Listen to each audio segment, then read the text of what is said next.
Hi, my name's Ian Wallace. I call myself the Messed Up Counsellor, which is quite an intriguing name.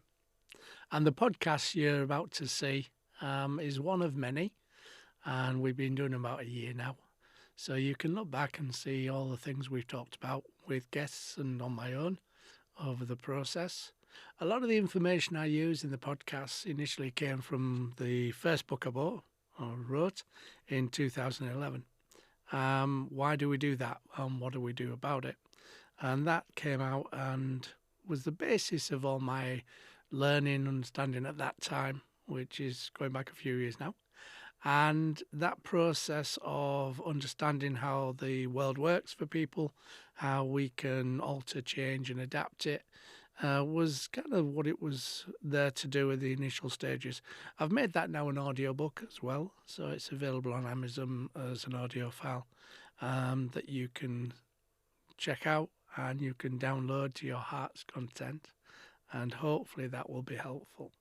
In the podcasts, we're trying to look at all sorts of things about human interactions, human dynamics, the world, and how we might understand it more or change it more. So it gives you lots of ideas and tools in order to think about and look at different ways of being or dealing with things. And hopefully that brings people together and makes people more able to connect and communicate. Lots of topics. If you ever want to connect to me, just obviously drop me a comment on the podcast and I shall try as much as possible to reply. And if you've got any ideas of things that we might want to use on the podcasts, then please let me know. My name's Ian Wallace. Thanks for looking and thanks for listening. Hi, my name's Ian Wallace. I'm the Messed Up Counsellor. In today's podcast, what I'd like to do is have a look at something that comes up in a lot of my work, which is commitment. What is it? What does it do? What does it create? And it's a really interesting one, commitment, because we ask for commitment from other people in lots and lots of different ways. When we are relationship building, when we're getting together with people, when we're building friendships, when we're building any connection to another person, obviously it won't necessarily in a one-off situation where you might go into a store and ask the store assistant for something. Although it still might have commitment in there because you're trusting them to find out where the pickles are or whatever. So there is some aspect of trust with it. But commitment builds trust. And trust is something that human beings need. We need to feel safe and secure. So trust is a biggie for us. And not, if trust is abused or, challenged, then it can be a really hard thing for us to come back from.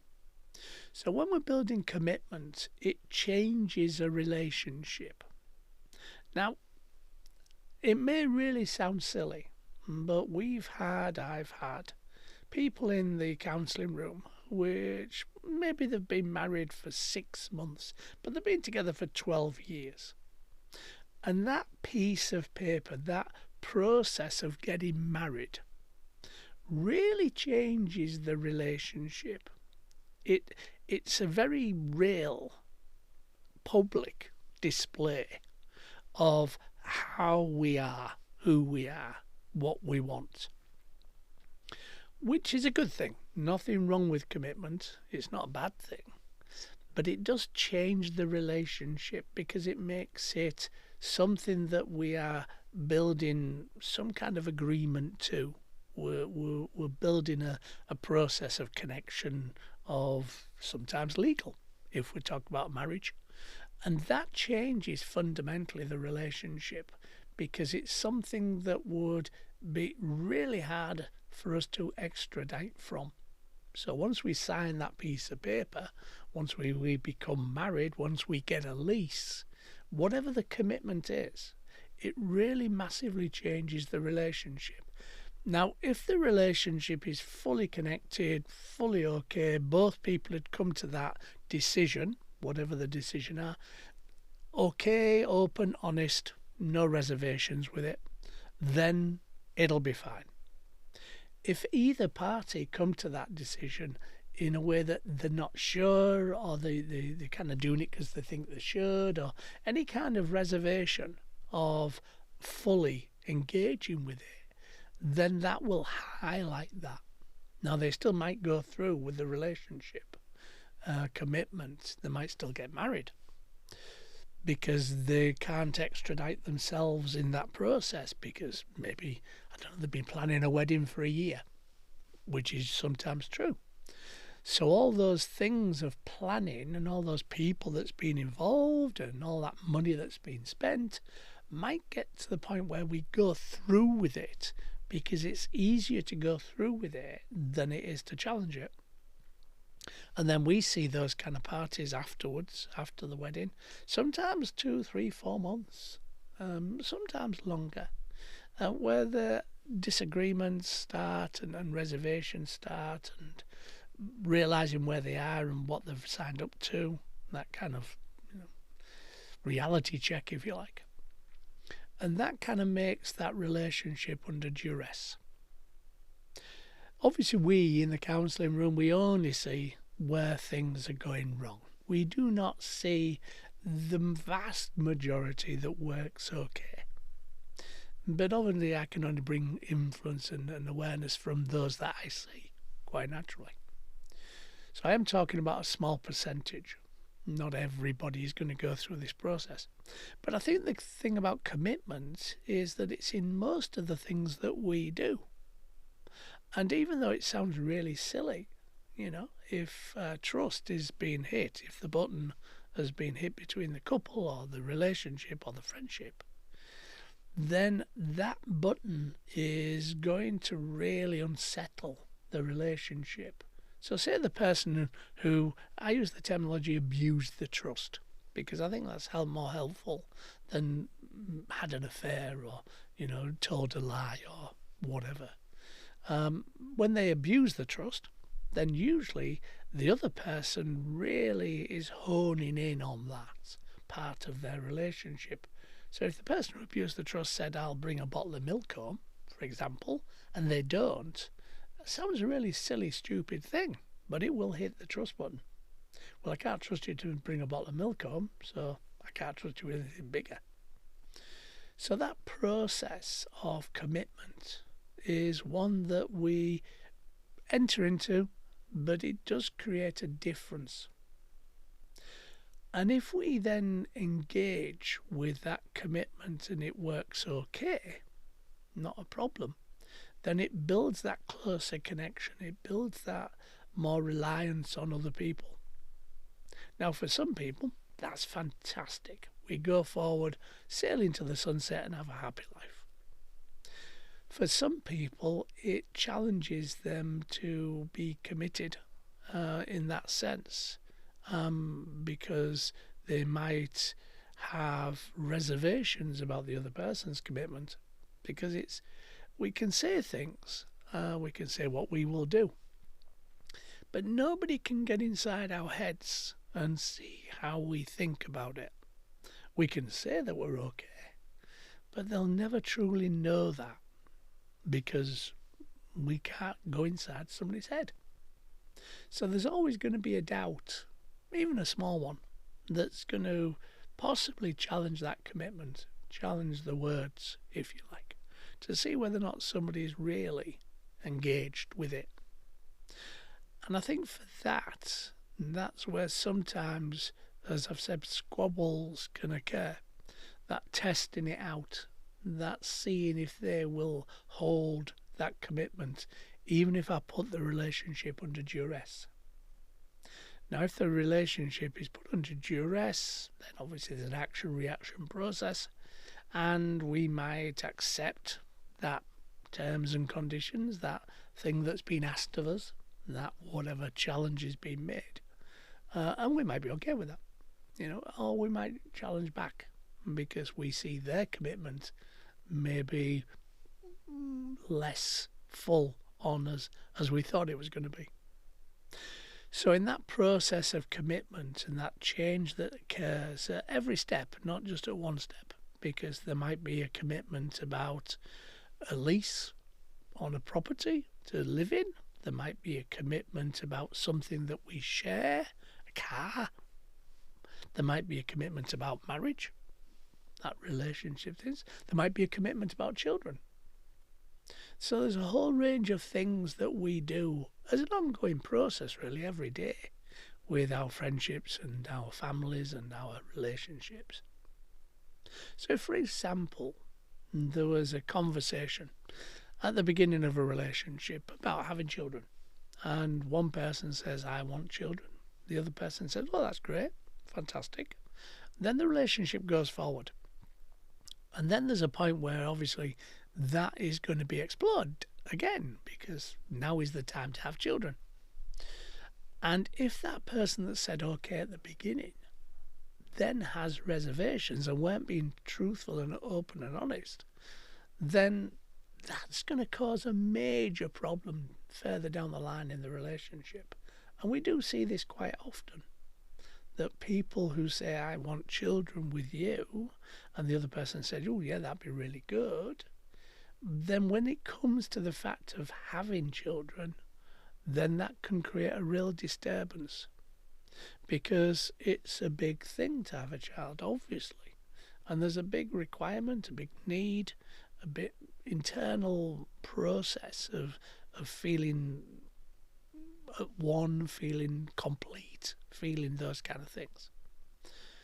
So when we get to that point where those words have been said and have been trusted, and then say, I'm not sure if it's the right time, not sure if it's this or that or the other, that creates a massive disturbance, or can do, in the relationship.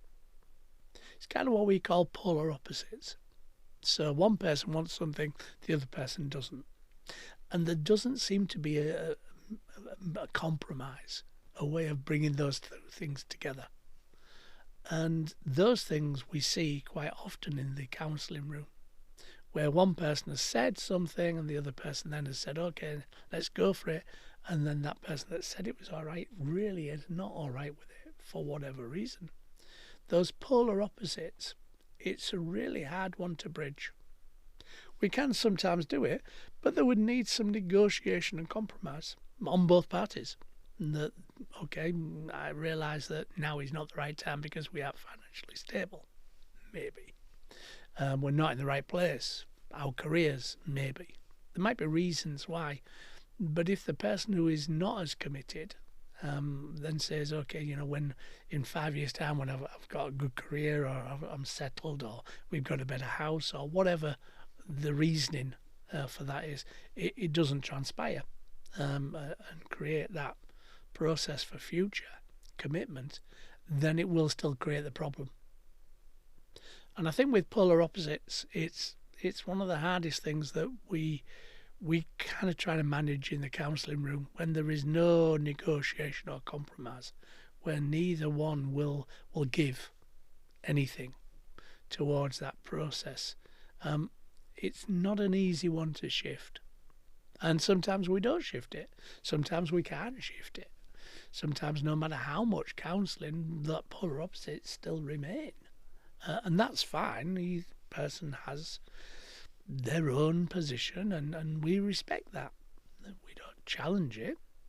We might have conversations of how we might reach negotiation and compromise, but we don't challenge that. If that's their choice, that's their choice. But it means the relationship probably can't go forward. And in my world, as a counsellor, when I'm working with relationships and two people, whether it be family members or couples, that process can hit that point where I have to be honest, and I have to say, actually, whatever this is in the counselling room, it doesn't seem to be something I can influence, change, help with. And so from that point of view, I usually say, and I'm quite open and honest with things in the counselling room, you might have the wrong counsellor, might be me. I'm not skilled enough, or I'm not able to help you manage that process. Or you might have to make a decision about whether or not you stay together, whether or not you have a relationship for the future. And neither one's okay, obviously. but maybe it's time to think about it. And that's a really hard conversation to have with anybody, to be fair, because those kind of polar opposites, those decisions to be made, are not easy. It's not easy to extract from a relationship that you're committed to. But that commitment helps build the trust, builds the connection, as long as we're open and honest, and as long as we can move forward. So I think what I'm saying is, don't make a commitment unless you know you can actually achieve it wholeheartedly, not part. Don't say something you can't be, because that doesn't help anybody. It doesn't help the person who wants a commitment, it doesn't help the person who can't be committed. Neither one is going to get a good response from that one. So you need to kind of move forward in a way that feels safe, secure, that both people will be okay, will honour it, will be happy with it, I suppose. So know that when you sign up for new things or different things, or you change relationships in any way, shape or form, don't do it unless you really, really are invested in it and you can complete it. If you can't, just say you can't. Most people are quite happy with that. And most people can move around with that one. We know where we are. It's safe, it's secure. We can make choices. But it's something that a lot of people find very hard sometimes to be that honest and open with another person, and say those things. So just think about these kind of words that I'm saying. Just think about the process and try as much as possible not to enter into anything that you don't feel comfortable with or wholly involved in, because chances are it'll come off the rails at some point. And moving through that, then commitments are great. They're wonderful. They do build trust. They build a real incentive to be connected and closer. Because if we're investing financially in a new property, for example, and both people are investing in it, then it really gives an indication of the strength of the relationship.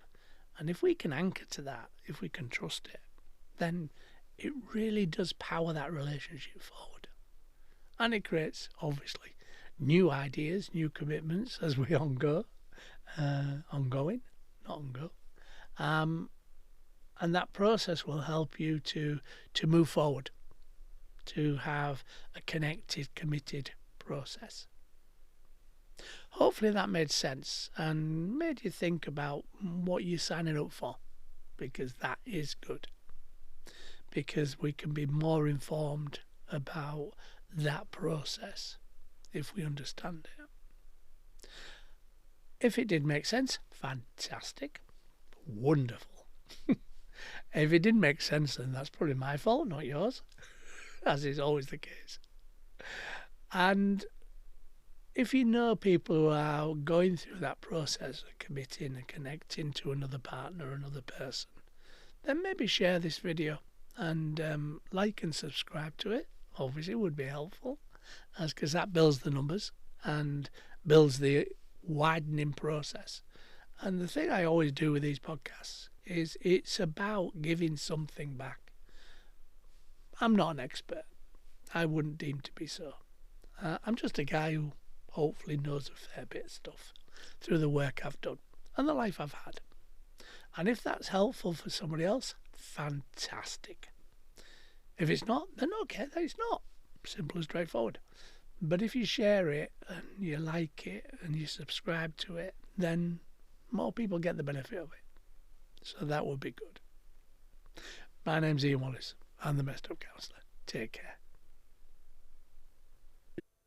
Hi, thanks for listening to the podcast, and hopefully it made sense and was interesting for you. Please subscribe, like and share. With the podcasts, you never know who will be helped by the things we talk about, things we share. We don't normally tell people our problems, but by sharing it and helping other people to understand things. The book Insecurity, It's All About Me, is also available now through Amazon. And it gives you an understanding of what drives insecurity, how insecurity works within our human dynamics, and how you can get a much more secure connection with people. It gives you lots of ideas and thoughts, which is really good. So thanks for listening. Subscribe, like, share, hit the button. And if you've got any comments, please give me them and I'll do my best to answer them. Thanks very much. Take care.